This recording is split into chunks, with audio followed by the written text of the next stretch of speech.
From the biggest moments Can you believe it? to gold medal championships, Sidney Crosby, the golden goal! it's your update on Canada's game. You're listening to the True North Ice podcast with Jacob Ewing and Caleb Schneider. Welcome to the True North Ice podcast, where we talk all things Hockey Canada and everything Canadian hockey related. As always, we're available on all your favorite podcast platforms. I'm Jacob Ewing, joined alongside Caleb Schneider. Caleb, how are we doing today? Doing well. Another day, another podcast. I looked into it. This is our 52nd episode coming up right now. Over the 50 mark. Yeah. Revolutionary. We're, Look at us go. We're grinding out here, and we got another great episode. Finally, we can wrap up. I know we've all been. It's about time to get it all out one last time. We're wrapping up. I know this is your part, but we're wrapping up the Women's Olympic tournament and the dagger that occurred the other day. But we're here. Yeah. The entire recap of the Canadians Women's Olympic Hockey Tournament, where they claim a shiny silver in a 2-1 overtime loss. I want to do. Would you consider that game a heartbreaker because of the late tying goal and then obviously the OT winner, or maybe not because the Americans were the favorite team coming into the game? No, I'd say it's definitely a heartbreaker. The fact that you had the USA on the brink, the USA is by far the best team. And I know I've said this a couple times. If you play the USA 10 times, Canada might win once, and that was the game right there. And you had USA on the brink. You were right there. It was overtime. If they lost 5-0 like that prelim game, I don't know if it'd be as much of a heartbreaker, but you lose 2-1 in OT against an unbelievable team like the US. That's a heartbreaker, man. So okay, fair enough. We'll get more in depth in that game later on in the podcast. Obviously, we have an episode already. I believe it was a solo episode from yourself. It was, yeah. Unfortunately, I was actually not able to watch this game. Yeah. It's honestly insane, the timing of this. So I was in Dominican on a trip with my friends, and the flight home. So it was. When did this game start? 1:10 local time here at EST, okay? It started. Yeah. My flight left at 1 o'clock, okay? I landed in Canada at maybe like 4:30. I look at my phone, and I didn't want to give any spoilers. My initial thought was, okay, I'm going to watch the game in full afterwards. But then I got too greedy. I'm like, okay, I just want to see what happened. And like overtime ended like half an hour ago. So I literally was in the perfect time slot of flying in the air to miss the entire game, and obviously it was disappointing, but it is what it is. yeah, that's crazy, man. It was destiny for me not to watch the game, Yeah, I guess. That's fair. You know what? I took in the whole thing, man. I was on the couch, had a dog with me, and you know what? That's the beauty of unemployment right now. Just school to focus on at the moment. So yeah, watched the whole thing. Sat there for a while, and it was very upsetting because that was the best game of the tournament. They played really well.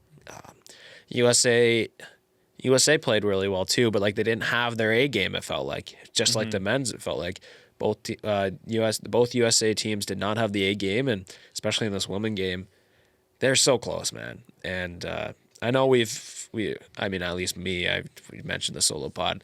We've picked away at what's been wrong with this team, and this game basically was the exact opposite. Almost everything went right for them, and they just couldn't find the back of the net 5-on-5, even though they had so many chances. So I think that's partly because this team has been here before. If you think it's actually fun to think about. If you think so obviously the big stat is Canada has lost 7 straight games to Team USA. That is 4 rivalry series, 2 here, and the championship game at the World Championships, the gold medal game. They lost the prelim too. I'm pretty sure. Okay, maybe it's 8 or 7. I think it's 8 now. Either way, the 2 closest games were for gold medal at the Olympics and gold medal at the World Championship. Yep. And I think that goes to the fact this team obviously both in OT as well. Yep. And it was One it goal both away. 2? Yeah, it was a month. Both of them are 2-1 as well, I believe. The other one might have been 3-2, but I don't know. Oh, okay. Something like that. Sorry. Anyways, the Canadians know how to battle in these big games. Obviously, the team is very experienced, and that's where the plate's to the benefit, because they've been in these situations before. Still, though, They don't get the job done. So no excuses. But I just wanted to bring that up. Fascinating to think about. They get dominated when it's not anything on the line, and then when you put the biggest thing in hockey on the line, like a gold medal, they show up for once. So yeah, for sure. And the experience too with USA. Not as many. We talked about this even heading into the tournament. USA has not got the same amount of experience as Canada does. Gold medal, higher stakes, a lot on the line. They didn't play as well. So now they got that under the belt. That's even more scarier. But sure, there's world championships, but Olympic gold medal, like there's the stakes are higher for this. And if you're, I have one last point before we really dive into it. If you're just a casual hockey fan, or you haven't even watched any women's Olympic hockey or anything, and you just watch that gold medal game, you'd think it's pretty close. And that's how remarkable, that's how well Canada played to make it seem like these two teams are close, because USA is just dominated and they're just getting better. Their player profiles are insane at the moment right now. So this team's going to be very scary in a couple of years if it's not scary already, which it is. This was their chance. This was their chance, man. And the exact opposite of the men's. This was USA's chance to, like, this is their little hole. They found it and they actually took advantage of it, because if they're going to be weaker in 4 years from now. So it's the exact opposite here at the women's side. It's just unfortunate for Canada. Yeah. But we'll see how the women's team also advances for Canada. I think there's definitely some talent to be discovered, and I think the team's going to have to take a good look at themselves and where they want to go in the upcoming years. Obviously, you have the World Championship later this year. I don't know how. I wonder how the World Championship will go. It's November, so. Okay, do you think everyone will go? Yeah, I think it's completely. Everybody will want to go, but not everyone's gonna go. Okay. There's gonna be replacements made for sure. There's gonna be injuries. I believe, from my understanding, it's just if you think of PWHL season, it's the mine was rivalry more of a question. series. Mine was more of a question of if you think after the Olympic year that they'll want to play back-to-back international tournaments in the same year. Yeah, I think they will. It's a gold medal at the stakes. They do it every year. I'm sure obviously PWHL wasn't around 4 years ago in 2022, but obviously there's still club teams going on and stuff like that. I'm sure all these players would have went for the next year. Okay, because you see the men's don't go, obviously they're in the playoffs when it happens, but it's a lot of good players decide to stay home. Anyways, we'll get into that conversation, maybe dive deeper to another day. It's interesting to think about. Okay, let's get into this first game against Switzerland. Is what we open it up with, I believe. Is that correct? I believe so. The Swiss is who we open it up with. Yep. Yes, it is. And should have been Finland. 4-0. Should have been Finland. Okay, forgot about that. Yeah, should have been Finland, but they come down with norovirus, and they have 8 players in their game day skate, and the game has to be postponed. I think they had 8 players sick or not able to play. I'm pretty sure they had more than 8 players available, but okay. Yeah. So, sorry, I cut you off there. But, I mean, that really was a little bit of a interesting twist. All the other teams had a game under their belt. Switzerland had a game under their belt. I believe they played USA, so that's a big one for Switzerland. But, no, how much do you think this missing the game of Finland, this is my question, do you think it affected the rest of the tournament for Canada? I think it affected Finland. But. No. I don't think it affected Canada that much. I think Canada still won both those games very convincingly. Yeah. They, I guess, you can't even say they get a day. They get obviously a day off, and they have to play an extra game in between their last game against the U.S. Or then now be the last game against Finland in between the quarterfinals. But they still won the quarterfinals pretty convincingly. Yeah. I don't think it played that much of a factor. No. I really didn't. I really think it could. You can make the argument that it helped them, benefited them. They got more practice time before the real deal. Right. Yeah, and you know what? They seem to practice the power play a lot. So the first game was shots were 55-6 for Canada. They scored 4 goals, 3 of them on the power play. Yeah. I think this game also started to. Sure, we won convincingly. We didn't give up a goal, but a big theme has been 5-on-5 scoring for this team. And sure, they're dominating the shots category, but how many chances, very high danger chances, is this team getting 5-on-5? And this game really, I felt like, even though we dominated, presented that theme early. Felt like Switzerland's definitely a weaker team. We know that. But Canada's, I don't know if it's their system. I don't know if it's just the players aren't as good anymore. Is this it just presented a theme early, is that this 5-on-5 scoring issue might be a bigger factor when you play tougher teams, so, or aka USA. Well, I think it did. I think we'll get to that later, but it definitely showed that we're gonna have a problem. Yeah. And this game was 1-0 going into the third period, and obviously we were confident because the shots were so landslided. Switzerland only had 3 shots coming into the third period. Yeah. Like Canada dominated. We put up 25 in the third period. Yeah. That's insane. Canada dominated for sure. Like there's no doubt about it in every single factor of the game.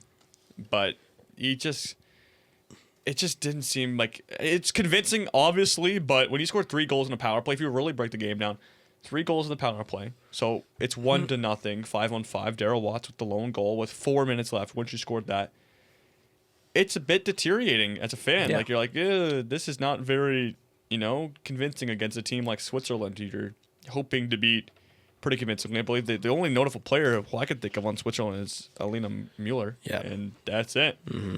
She was and their goaltender. I don't have it right off the top of my head, but their goaltender was unbelievable. I think she won the goalie of the tournament as well. She was very good. Yes, but no, Alina Mueller. She's been around for a good chunk of time now, and she's by far their best player. You can tell. It's pretty clear. She's running the show there.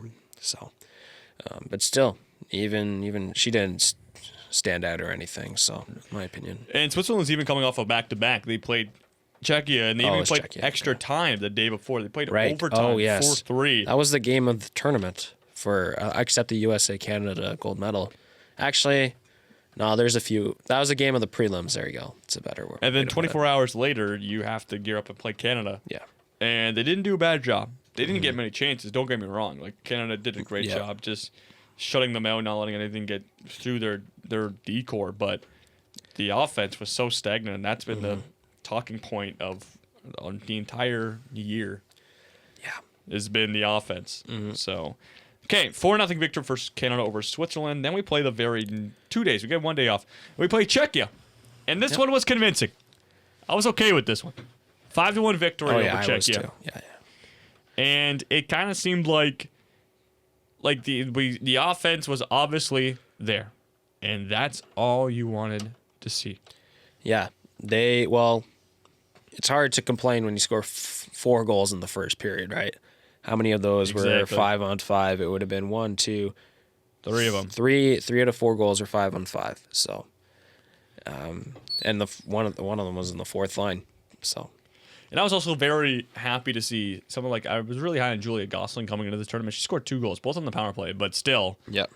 I think after 2 games, and Gosling I think she had 3 points in those 2 games. Yeah. I was like, damn, she's ready to play a big role.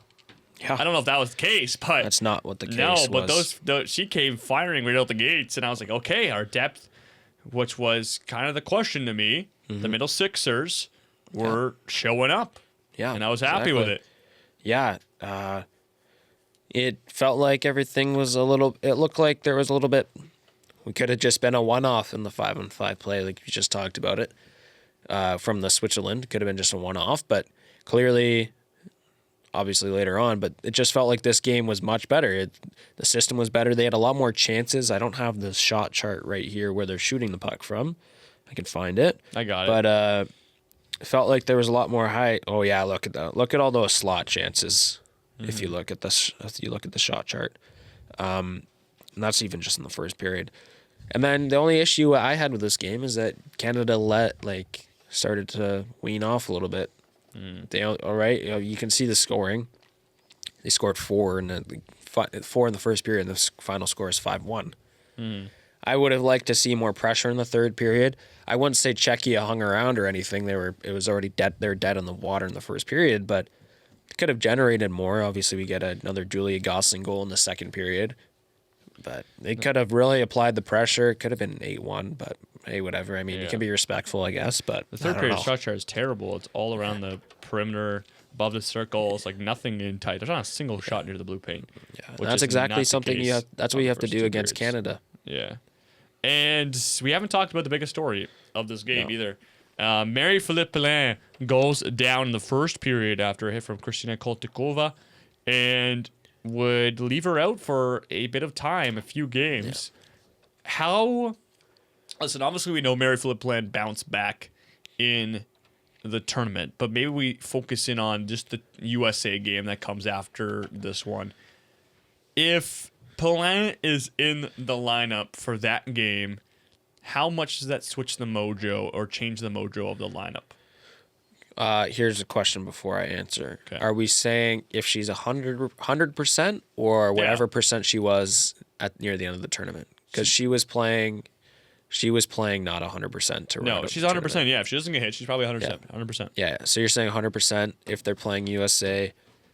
The outcome could be, it'd be tighter, I think. Okay. I think they wouldn't have let off in the third period as much. I feel like they got off the hook a lot from a lot of things too. So I would say USA probably still has the edge. Prelim game 2, not as much pressure. I would say USA probably still has the edge. We saw rivalry series. We saw World Championship. She was 100%, right? So Yeah. I'd still say USA probably would win this game. I think there was a lot of glaring issues with the team when she wasn't in the lineup that just carried over when she was. So I still think even if she was in, they would lose. But it wouldn't be a blowout. Yeah, and you know what? If this never happened, and we had like both the men's and the women's team lost their captain for a significant amount of time. Yeah. Obviously, Canada, the men's team being worse, I would say, because he missed Sid misses the prime spot of the games right near the end. Yeah. Oh yeah. Just the timing of the injury. Yeah. For sure. Obviously, Poulin does come back, but as you mentioned, not fully healthy, and that's just a captain doing what she has to do to be there for the team. Yeah. I would say Poulin missing games is more of a bigger factor than Sidney Crosby missing games because Poulin is their number 1 player. Crosby is their number 4 forward. True. So both number 1 leaders, though. Oh And yeah, I think captain. I think honestly, the women's team needs. I was gonna say the women's team needs that prime leader more than the men's team does, but there is a lot of experience on this women's team, and they've been together for a long time. But just the period in time that Hockey Canada finds himself on the women's side, with so much change in the shift in prominence in the for Team USA, you just need that calming presence on the bench there with Marie-Philippe Poulin, someone you could put out there any shift and get the job done, whether it's PK, probably, obviously power play and 5-on-5. Right. But she does come back. But Yeah, she does. we both know she was not 100%. Okay, let's get into Team USA 5-0 victory. 5-0 for loss the States. Okay. Yeah, I was gonna say. and demoralizing loss for Team Canada.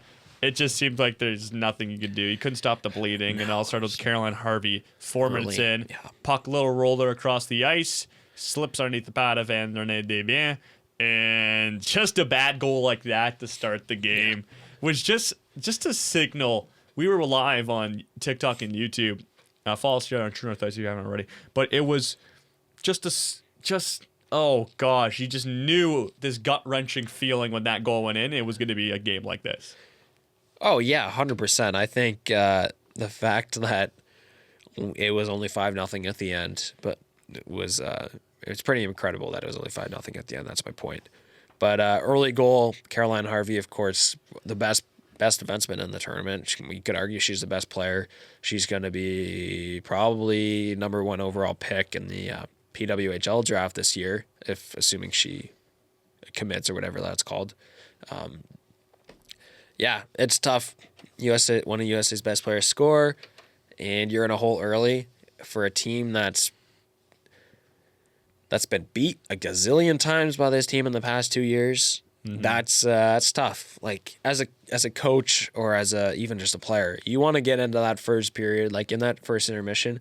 If it's a tie game, you're winning the game, and you give up a goal early like that, you're screwed. You're screwed against this USA team. So. Yeah, it's tough. It's tough that you blow it that early, and it wasn't a great goal to give up either, right? From my memory.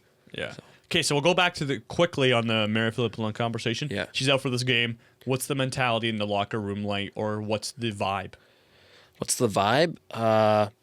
because you're playing your arch rivals. Yeah, and you're missing and your best best player who has played her best against this team. Yeah, I know. I can't speak to this because I never really played hockey at a professional level, but I feel like the vibes have got to be somewhat lower. But they're still professional hockey players. They're going to be locked in, no? True. So True. What do you think? Like if you're Obviously, as a professional athlete, professional goalie, you are. you're very locked in. Obviously, you're not focused on who you're missing. You're focused on the task at hand. Yeah. But I just feel like in the back of your head, it's just there. You know what I mean? Right. And maybe people like Brianne Jenner, who is obviously took over the C when Polan goes out, her mentality now focuses as she needs to be someone to be a star. You know what I mean? Your superstar is out. Someone needs to step up. Someone else I think about is Laura Stacey, because Stacey also plays that top line. She plays a lot with Polan, and then all of a sudden, she's not the reason Stacey's on that top line, Polan, because they have very good chemistry. Sure. But then all of a sudden, you're a first line player, and your captain goes out, and your first liners should be your superstars on the team to step up. If you're a complimentary first line player, and the star on the first line who you play with gets injured, someone on that first line, I would expect would be to step up. I think Laura Stacey really tried to. She's a great player. She tried to, but hold on. I don't think it was enough at all. Well, it wasn't enough Hold in this on. game. Yeah. She wasn't on the first line for that game. She got bumped down to the third line. Exactly, but just the mentality-wise, you know what I mean? Like, she's a first I liner. understand. She gets all these minutes, and then all of a sudden, someone goes down, the main player goes down, and someone needs to step up. I think in her mind, she's the one that she needs to step up. Well, on paper, I disagree, but sure, as a player, as an experienced player, she's been around a long time. She's been playing on the first line for sure. Sure. Do you think about that with Brianne Jenner? I believe Brianne Jenner was bumped up to that. Maybe she was 1C. Jenner might have been the 1C. You'd think she'd have to step up. She's got the C on her jersey at that point. Yeah, I feel like those experienced players need to step up, and clearly, the thing is not, no offense to these players, but they don't have the same skill and all around abilities that Poulin would have. Yeah. So I can't blame them for, like, somebody's got to step up, and clearly nobody did, and that's the thing with this whole tournament. That's why we lost in the end. Somebody's got to step up, and clearly it wasn't those two. Well, it's also the fact that we speak to USA being very dynamic and having many different dimensions of offense, and Canada doesn't have that. And then you take away Marie-Philippe Poulin, who can at times be her own dimension and take over a game, and then all of a sudden you're just a one-way street. So, Sure, fair. So you're saying that this? Do you think they played poorer because in the back of their mind Poulin was out? No, I don't think no. But it had to be there. It just the thought had to be there. I see where. Okay, I was just. Okay. And it juggles up the lineup. Obviously, you mentioned Laura Stacey gets bumped down 2 lines all of a sudden, and you're just like in a scramble to find something that works. Right? Which, I mean, in the end, I don't have the line. Do they have lineups still on here? Was it Fillier and Watts on the top line? Let's see, it's loading here. I would like to see Fillier. It was Malte, Spooner, Jenner. Jeez, it's a horrible line. Second line was Watts, Fillier, and Nurse. So, That's I mean, in kinda the nasty. end, they did find... Well, Nurse has been horrible. In the end, they did find two other... They found their 2 players, but also Fillier and Watts have been generating since day one. Didn't matter which line they were on. Nope. They, in the end, found their first line, which is great from this... Bad that the injury happened, but they, in the end, found out who is generating when Poulin is not there, and then when Poulin is there, who would generate the best, which is Fillier and Watts, which we saw for the rest of the tournament when Poulin was back. But, oh man, these lines are horrible when Poulin is not in here. This is brutal. You have Emma Malte, Brianne Jenner, Natalie Spooner on the first line. That's just like... Spooner somehow generated in the first couple games as a 13 forward. Sure, whatever. You can bump her up.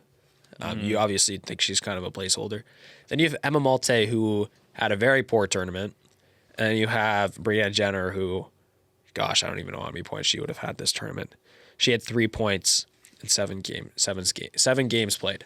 That's a brutal first line to run out against USA. Your second line's much better, but still Sarah Nurse is your center. She did nothing all tournament. So, yeah. I mean, just looking at these lines from this USA game, it's Poulin is a big factor, but still, these players should be good enough. They have the experience; they should be able to push through. Only one player in the forward core didn't play in the 2022 Olympics, which was Kristen O'Neill, your fourth liner, who's been good, and I guess Jen Gardner. She wasn't too bad. No, the fourth line was their best line, except those couple games from the first line in the end. Okay. Hannah Bilka gets a couple. Yeah. We had Layla Edwards scored the 5th goal on a goal that she kind of just walked in and shot it. Goes in. Of course it does. Just seemed like one of those games. Yeah. And Sims had the 3rd goal. Yeah. I think player of the game for me, though, on the state side, I know we don't want to talk about the states too much, but Abby Murphy is insane. She's got it's not even eyes in the back of her head. She's got eyes 360 around her whole head. Yeah, and you could argue she had a weaker tournament than what she did at the World Championships too. Like what was Abby Murphy's final stat line here? Where is she? Was she a first? No, she's on the. Jeez, I don't like how they lay out. Okay, second liner. She had 7 points in 7 games. So she had an unbelievable World Championships. She's going to be a great player. She's obviously going to throw. She's going to be close to first overall. I would draft her 1st overall. Yeah, you'd take her over Harvey. If you have to pick between the two, it's Yeah, tough. it's I tough. think if you really want to talk, this right now, Yeah. stable defenseman, more projected to be impactful PWHL player for years to come, Caroline Harvey. Yeah. High-end superstar skill. But I think I don't Harvey's think got the exact. I think she's got high-end superstar skill. Harvey So does. do I, but I think Abby Murphy's got more Really? skill. Well, oh man, but like She's insane. you think about player comparisons here. I know It's hard to it was, compare. it was Brady or Matthew Tkachuk said she's gonna be the best defenseman in the PWHL, which honestly I probably would agree. A couple years I would from agree now, too, yeah. she might be the best one right now. She might be the best defenseman in the world. Probably. And like if you want a player comparison, which is crazy, she's a Kel McCarr of the PWHL. Is it crazy I see her more as a Quinn Hughes? It's literally the same player at this point. I think Jake. they're the exact same player. We're not as fast as the Kale McCarr, No, we're not a fast at a horrible tournament, man. but she's still the best defenseman in the PWHL right now. Sure, but I think Caroline Harvey. You know, I know we're a Canadian hockey podcast, and we gotta speed up. We only have so much time left in the studio today. Did you know? I said it on the pod. I don't know if you listened or not, but No. Did you know? So Layla Edwards, who I've thought is unbelievable, she's super tall and fast. Or sorry, she's super tall, but the one issue is that her skating speed is not very good. She's actually a forward on her college team. Really? That's how stacked their forward core That is. is awesome. And this girl is now all of a sudden a top 4 defender on the best team in the world. That's insane. Isn't that insane? That's silly. Like she's eligible for this year's draft as well. If she commits, I'm assuming all these players are going to commit for the draft. Like they're all pretty much at the end of their NCAA careers or Jeez. eligibility. They are, yeah. It's crazy. She's a forward. She's a top line forward on her NCAA team, which is 1 or 2 in the country. I don't know which one was if Wisconsin is first or second, but It's yeah, a stacked team. That team also has Caroline Harvey on it. yeah. Well, yeah, see, Harvey, yeah, they're both like. I wonder what a PWHL team would do now. Do you put her back as a forward? But like, man, Brett Burns. Well, Brett Burns action. Totally for sure. But like, as a PWHL team, she is still really slow, Layla Edwards, but she's got a great shot and she can run a power play. She ran power play too. So Yeah. Okay, one more thing. We talk about Team USA being young? yeah, Do you know Caroline Harvey and Abby Murphy both played 4 years ago at the Olympics? really. Oh, they did. Jeez, Louise, how old are they? Like 23? How old are they? They're both 20. Abby Murphy is 23. Wow. April 2002. I think they played. Yeah, they did in 2021. Okay. So like pretty much the same year 2022. as Yeah. So 2022. 2002 is when they're born. How old is Fillier? Fillier is 2000, so they're 2 years younger than Fillier. Oh, interesting, man. That's Yeah. crazy. Very, yeah, I Yeah, know. I that just is found that crazy. out. I was like, I gotta bring this up. Yeah, and they're going to be around for, another 3 How many Olympics will they play? That's a lot. Poulin's played 5, and she started when she was 18. So they played when they were 18. So my guess is they can stick around and bearing very bad injuries. They can stick around. I think they're good for another 3. Get them up to 5. So what's that? 12. What's 12 plus 22? I think they play 4. I think they can play 6. I think they can play 6. They play till They're 22 39. years old right now, right? They play till like 39. So 30, 34. Yeah, they could do that. Yeah. I think they could do 6. Depends. It depends how good it depends on if anybody else is high rising in 12 years from now. Yeah. People Okay. that aren't even born. Okay, let's go back to some Team Canada talk. Yes. Desbiens plays the first game. Ashmeyer plays the second game. They ride Desbiens out to the end. Is this the right decision? I still think they're pretty 1-1, but Desbiens has played the bigger game, so I mean, I don't really bat an eye on this decision. I think it makes sense. Okay. I think Desbiens is probably, my guess, assuming like PWHL stats too, Desbiens is the better goalie. Desbiens has the best numbers out of the PWHL in its entirety. True. Frankel is just right behind her, so you got to run Desbiens, man. So And mind you, Frankel was the best goalie in this tournament. yeah, She is insane, man. Okay, let's move on from the USA game. yeah. 2 days later, they played the norovirus-freed Finland team. There you go. And the team seems to bounce back. 5-0 victory. All even strength, Yep. which is very notable. Jen Gardner gets the party started, which is also nice because that's depth, right? Right. Mary Flippelan held out of this game as well. Did not return to the till the semis. Is that correct? Did she play in the quarters? Yeah, she played against Germany. She played in the quarters. Okay. Daryl Watts, Kristen O'Neill. Was that how many? O'Neill had 3 goals. 3 goals this tournament. Great I tournament can from check Kristen that O'Neill. for you. Emily Clark grabs a couple in the third period, just a couple snipes. And you know what? I'm happy with this game. It was from what we witnessed 2 days ago. You needed a big result, and Canada seemed to control the pace of the game. The shots weren't as nice as I think I would have liked them. Like, it was 23-17. Yeah. Pretty damn even. But you do score 5 goals. You are facing a PWHL goalie. And it's not bad. No, not bad at all. Finland, obviously, they finished with bronze this tournament. So, one quick thing: Kristen O'Neill had 3 goals. Julia Gosling, also in the fourth line, had 3 goals, and I believe Jen Gardner had 1, or is it 2? She had 1. So that's a lot of production from your fourth line. I know there's power play minutes in there, but that's another thing. The fourth line barely played, dude. But no, PWHL goalie. Finland, I think, is. I wouldn't say I think the fact that Czechia got upset by Sweden is pretty insane.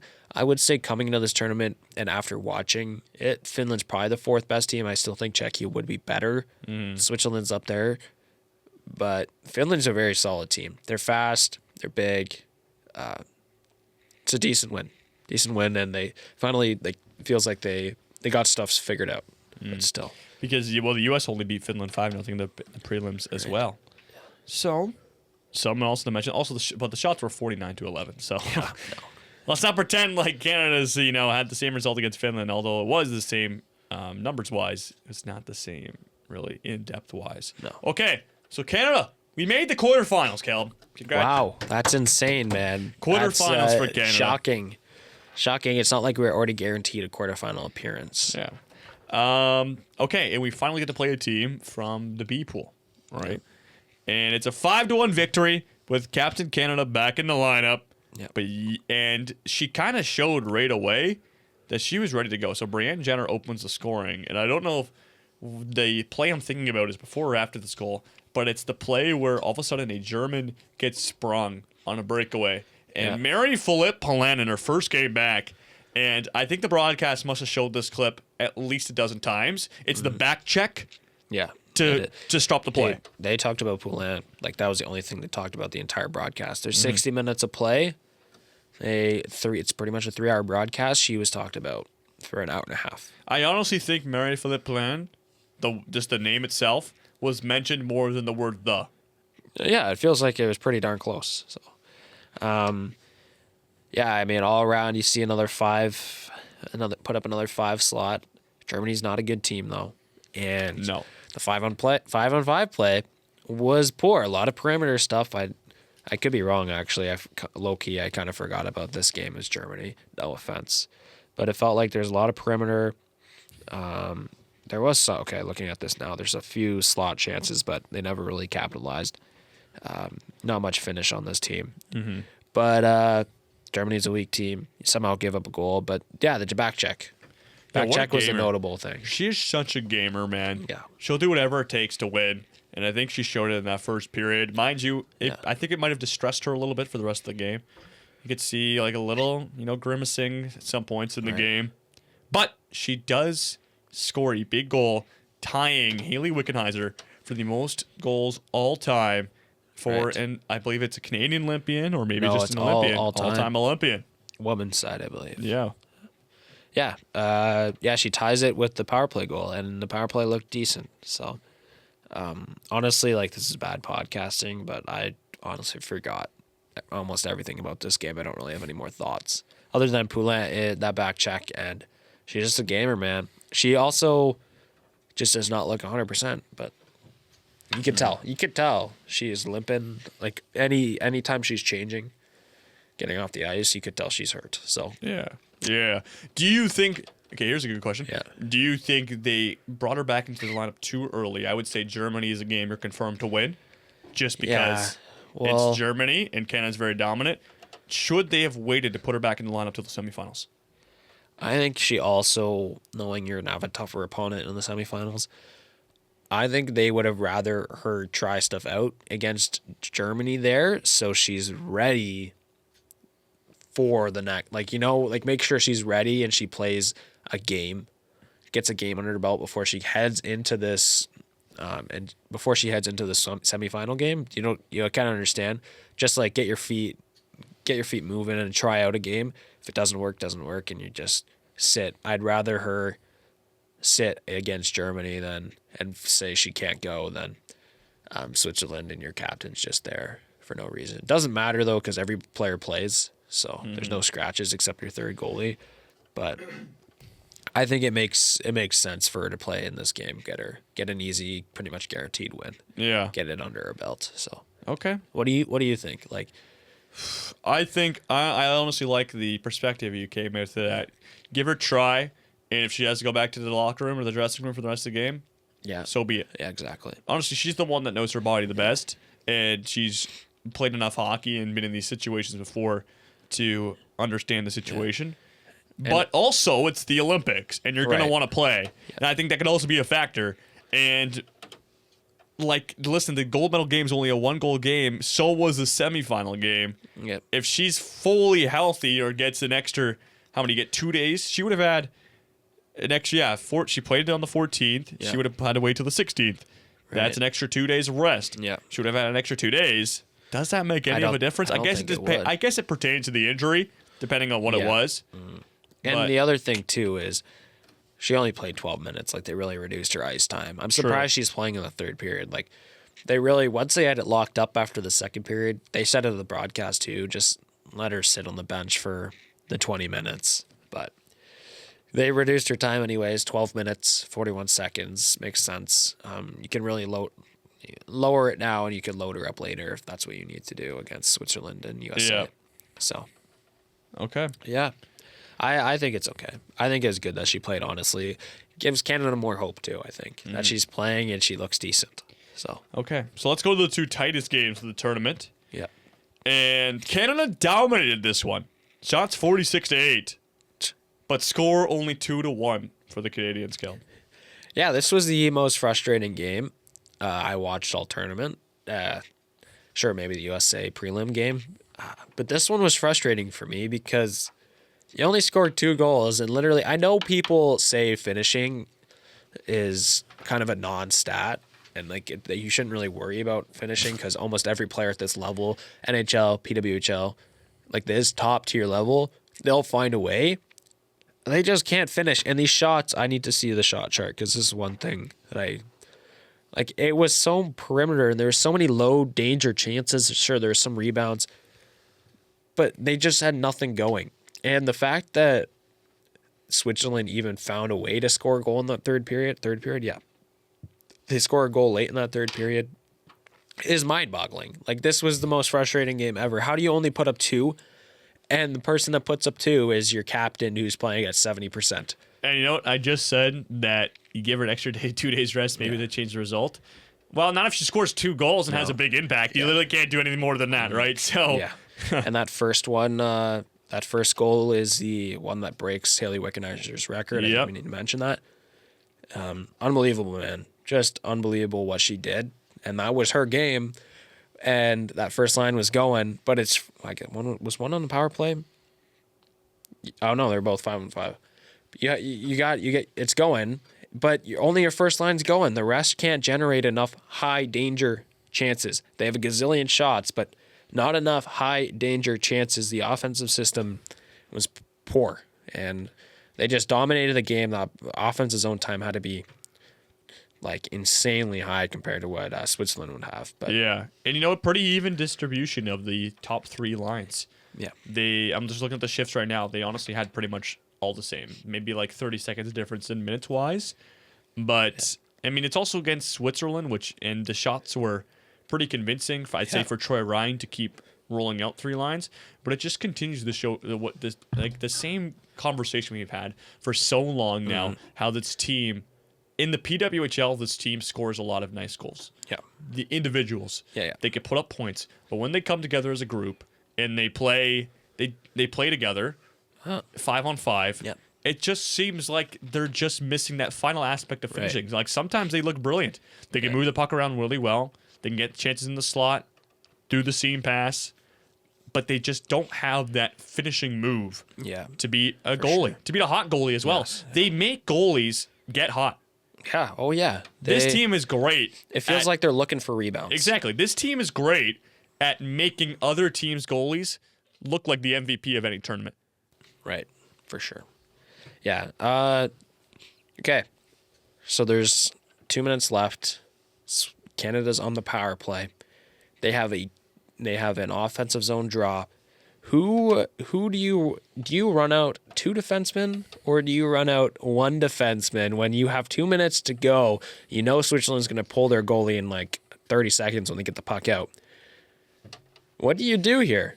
Can I give you an answer? Yep. Can I give you Yep. an option you didn't give me? Yeah. I want 3. I want 3 defensemen on the ice because you know what?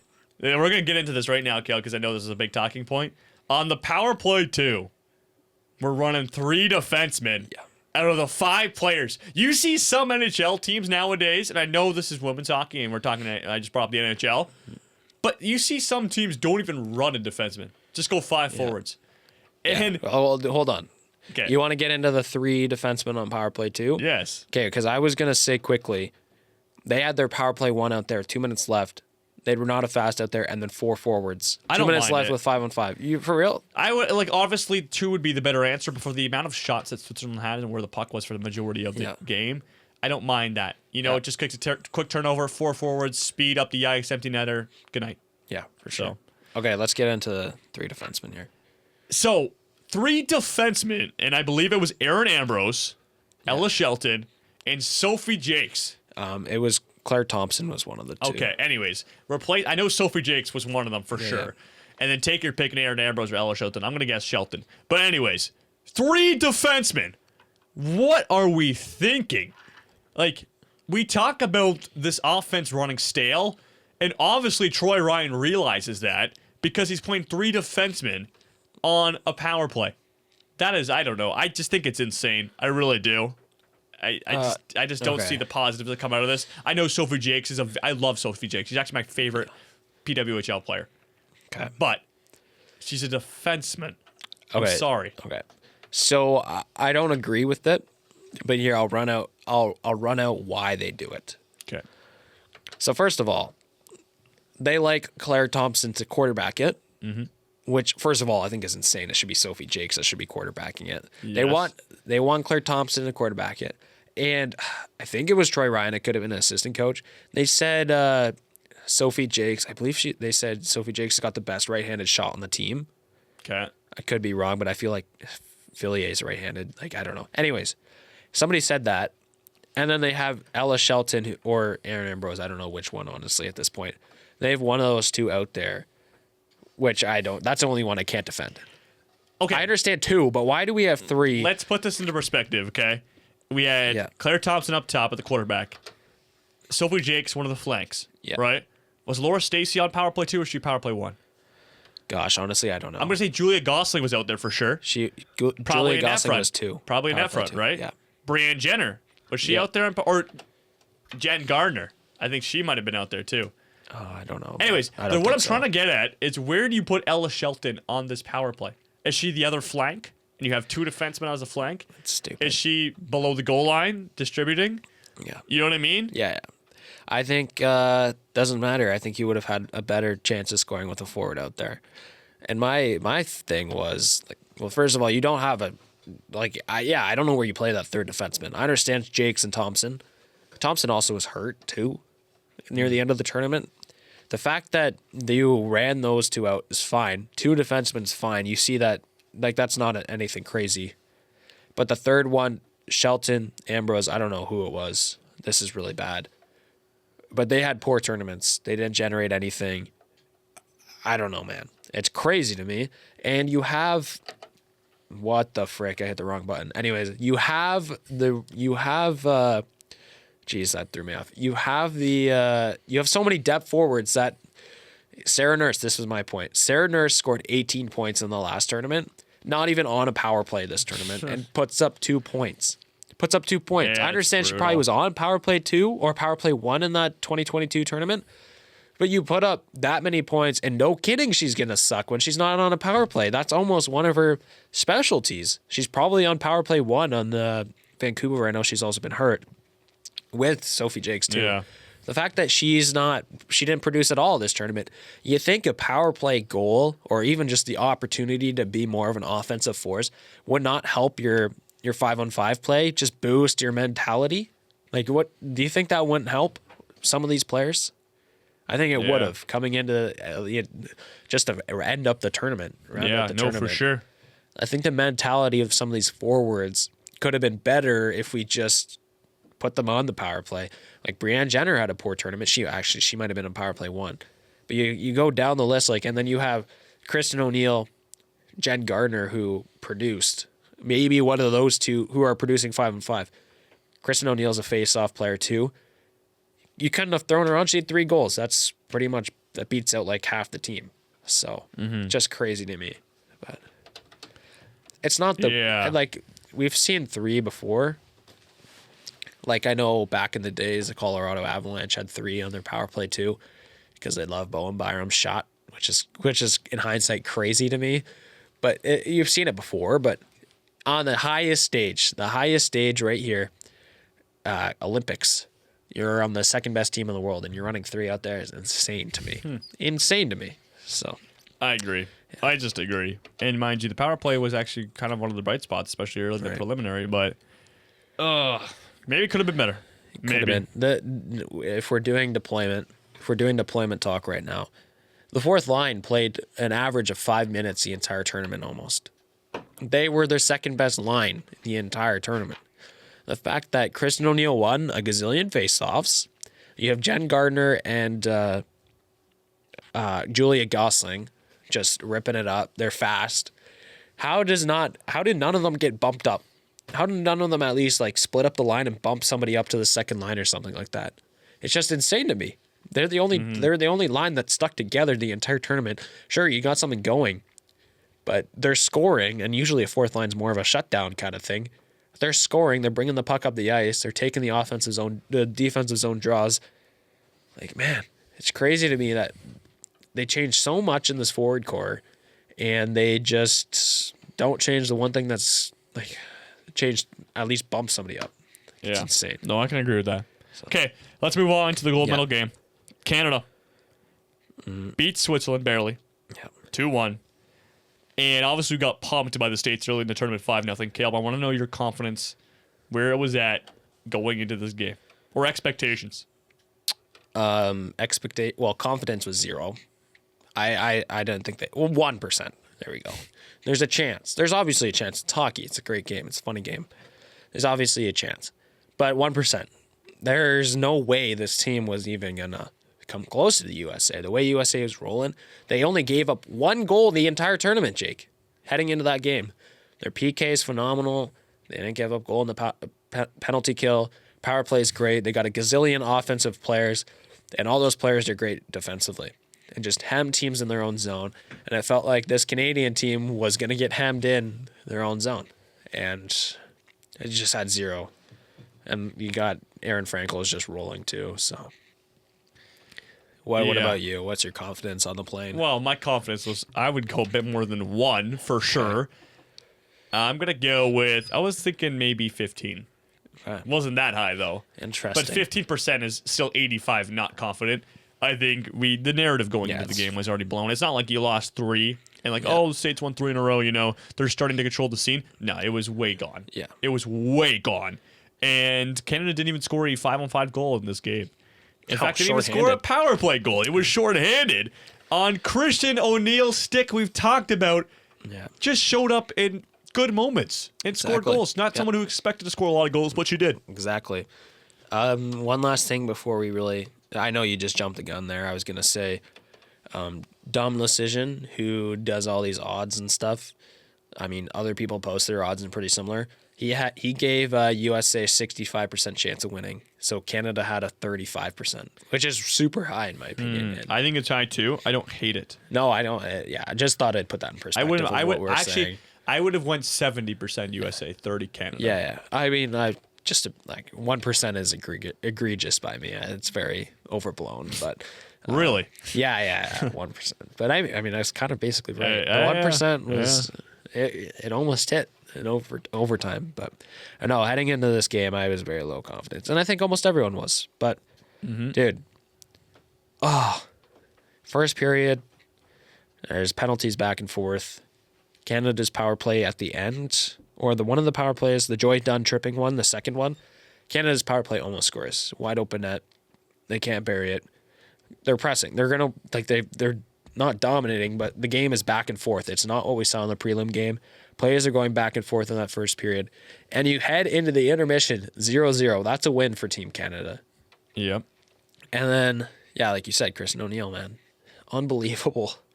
Right at the end of that penalty kill. Yeah, and finds you know a puck. what? Good play by Laura Stacey too. Who took the puck up all the way up the ice and then passes it last second. What a way to start a period too. Yeah. After you make it out scoreless in the first period, if you told me that Canada would score and have a lead, against the team USA, I would love to know the last time Canada had a lead against the USA. Yeah, it's a good point. It's very good. Like rivalry series, they're up in the first. Sure, they're up a probably couple one of times the and then games, they blew it. Yeah. But we have a lead at the start of the second period, meaning momentum is probably a little bit in our favor, especially when you score shorthanded. Yeah. I honestly, I thought I was going to eat my words when I saw that goal happen. It's like, oh my gosh, they quite honestly could win 1-0. Like the confidence went up to a solid 40% for me after that goal. And you know what? I think if USA scores first, I think my confidence is at a 5. Oh yeah, my confidence would be shot.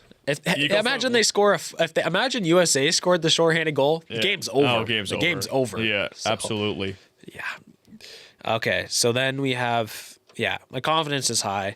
They just battle it out. The refs let them play basically. There's not many calls at all. Okay, so we mentioned I said going into the game, my confidence was a 30 that Canada would find a win. Yeah. I don't know where yours was at. What is it after Christian O'Neill scores this penalty kill goal? Oh, I was saying like 40%. So you still think the States were going to win? Yeah, I did. It didn't hit 50. No. Okay. No. But like it bumped it up 39% right there and then. Oh, like from your 1% confidence. No. Okay, after the first period, my confidence jumped to they're playing a really good game. Like this is the best they've looked in a long time. My confidence was up probably a solid 30%. Yeah. They score first, it's already up 10. Yeah. Like it was just nice to see Canada keep up with the States. Yes, like that's the first time we've seen it. The first time we've seen them play and even the entire tournament, that's the best they played look like a entire tournament. world-class team that we know Yes. they are. It looked like two world-class teams going at it, which it didn't feel like in that prelim game. No, So not at all. it was really cool to see them actually battle because not many people thought they would. Which is our expectation. We Yes. expected this to happen. The recent narrative and expectations was that, okay, USA is going to come in and, Yeah, be for sure. triumphant and take over. But no, we go back to what this rivalry used to be, Yeah, and we played a great game. right on. Okay, so second frame's Let's- over. Nothing yeah, happened after let's Chris do O'Neal's this. goal. Third period, Caleb. Yeah, As I mentioned, honestly, I unfortunately didn't have the pleasure of watching this game live, only the highlights back. But time's ticking down, minute by minute. What's Yeah. going through your head? every minute killed gives them a higher chance of winning. Every minute killed is a win, and the fact that we're getting to the point where if the U.S. were to score, we're getting to the point where if USA scored, they would most likely win in overtime. That's kind of what my mentality was. USA won the World Championships in overtime. They've got a lot more players like that. I know we've got Poulin. You can play the odds, whatever. Captain scored a gazillion golden goals. I think the fact that if we went to OT, USA would win, and they have the momentum from scoring that goal. But they were so close. They're killing. I believe USA pulled their net, and They then did. the one Hillary Knight, who proposed the day before, and then announced before the tournament this is her last Olympics. Of course, American hero ties it up. 2 minutes left, and man, oh man, I could be wrong. Is that what you're looking up? Okay, just you're a right. dagger, Yeah. a dagger, and yeah, I there's not much to speak to it. They just found the back of the net. It really felt like USA, I will say, was pressing for a goal near the end. They were really going all in. It felt like the ice did tilt a little bit too on USA's favor near the end of that third period. But it felt like it wasn't inevitable. Like, there's times where you're just like, oh yeah, this team is going to score, like we saw Canada against like Czechia. Yeah. In the men's perfect side. example. You knew they were going to score at some point. This didn't feel like it. It felt like Canada was really staving off these opportunities USA tried to use. But man, Hillary Knight, man, what's your Poetry. thoughts in the It's poetry thoughts right in there. the highlights there? I was watching. I just wanted to rewatch the. I remember it, but and something I want to note. So we want to go to the overtime goal because that's what I was let's just do rewatching. it. We're running out of time too. So it's a bit reminiscent of I'd say the other goal, the Yeah. game winner too for the men's game. Yeah. Just a defender maybe being a bit hesitant, making just a slight wrong decision. And in this case, it was Claire Thompson diving in and just absolutely getting walked. Yeah, Off a I wouldn't stretch say pass. I wouldn't say that Claire Thompson played it wrong. I think she was No, just she hurt. played it Was great, not but she she was got not playing. walked. She was not playing at her 100% ability. First of all, and she just got dog walked, man. Like I've never that's it's an insane play. That's the first thing that came to mind before she even scored. What a move is what I said out loud. Like it was an insane So move. She just nice. got dog walked, and it's unfortunate for Claire Thompson. So 'cause nice. It's unfortunate for Claire Thompson because she's just gonna freaking see that for the rest of her life. Yeah. And you know what? It kind of looks like she's coming in after a line change. It was a stretch pass Probably. initially to get it to Keller. Yeah. And it just looked like she's coming off the bench. Yeah. And she's coming in at 1,000,000 miles per hour. And Keller just uses her momentum, just shifts the direction, and there's nothing she can do. Right. Nothing at all. Yeah, man. It's just a very nice goal. Yeah. And it's unfortunate. It's a But crazy goal to win the Olympic gold medal. Just unbelievable play by Maggie do you Keller. think now here's another question. Yep. I'm gonna ask you that this might be a little interesting. Who do you think wants that back more? Claire Thompson or Anne Renee Desbiens? I'd say Claire Thompson. She got walked, man. And Renee Desbiens 1-on-1. Like, I mean, it can go either way. It wasn't the pretty. Like I the know it wasn't the move was greatest pretty, shot. but the shot not. No, it wasn't the craziest shot. Oh yeah. But yeah, it's tough. I mean, I'd have to rewatch the shot again, but like, it was a crazy play that just, man, You don't see that every day. So No. It just goes right in between Debian's blocker, obviously her chest protector, and her right pad. Right in between that little so under zone the right blocker. there. Yeah. And it's a tidy finish, Yeah. does the job. blocker side, I mean, that's where you shoot the puck. When Yeah, you're it kind of 1-on-1. reminds me of the. I always go back to the men's tournament, Yeah. but the Matt Boldy opener, where Devontae gets or, walked. Or you could say a Canadian reference is Mitch Marner's OT goal. Yeah, Well, a little bit, but that was nasty. So Well, was same Sellers. as yeah, it's But, what like, I'm even the saying. finish It's was different. You're in nasty the too. slot, and, Yeah. you're in the slot and everything. so Three it's different. people in front of him too, just Okay. goes right in between them all. Yeah. Well, it's unfortunate, man, and so I know we say USA has been the better team, but Canada really was right there, and we haven't seen Yeah. that, and I think that's just remarkable, man. Now, do you think Canada surpassed expectations coming into this tournament despite the result? Oh, that's a good question. Okay, so our expectations they'd come second. Yeah. Now, I don't think it was gonna be a blowout heading into this tournament. Obviously, after we saw the prelim game, we might have thought about that. I would say it's pretty. They didn't surpass. I just don't think they did. It was tight. I think if you were to redo your expectations come after the prelim game where they got walked big time, granted missing your captain, I think the expectations changed and they would have surpassed it just the way they played. But the fact that they played their best game and the gold medal game, like you didn't see that performance from any other game. I think that's just frustrating. So no, I don't think they did. What about you? I don't think they did either.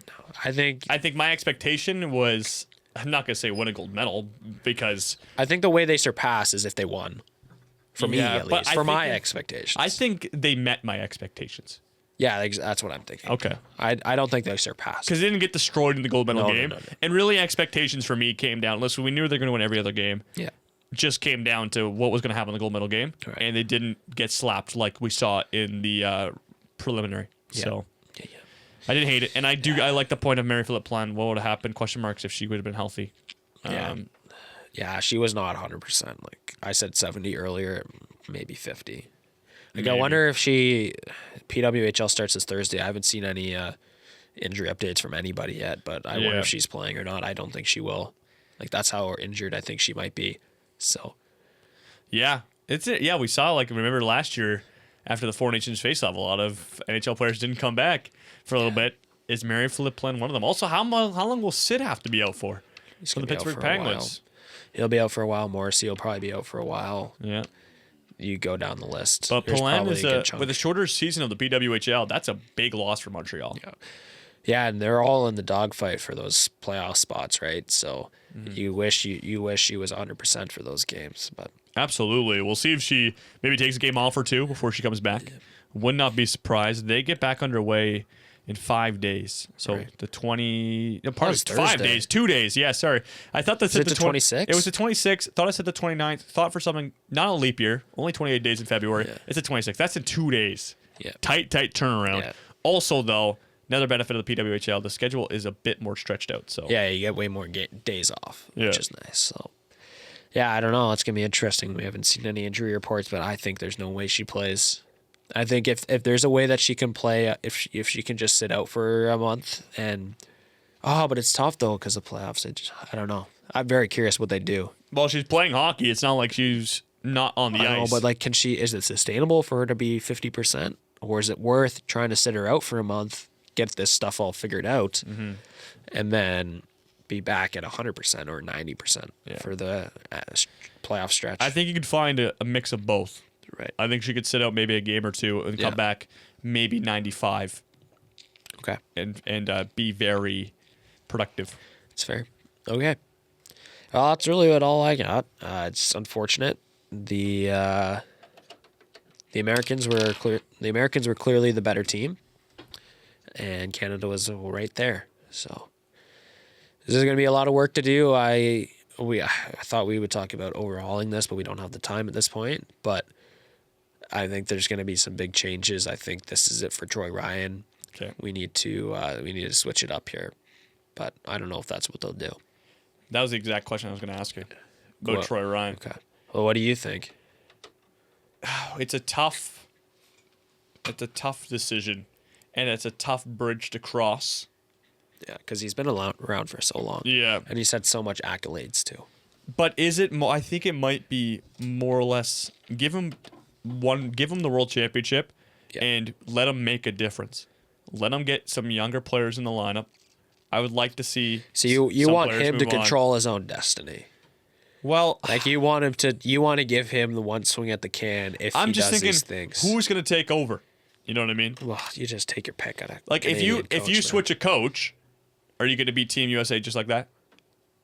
No, but you can at least start focusing on like I think the systems that the way that this tournament was played out, and the way that so many players stunk, I think is big enough of a factor for him to be swapped out, Okay. fired. Yeah. It's like You know the what? NHL, man. I agree.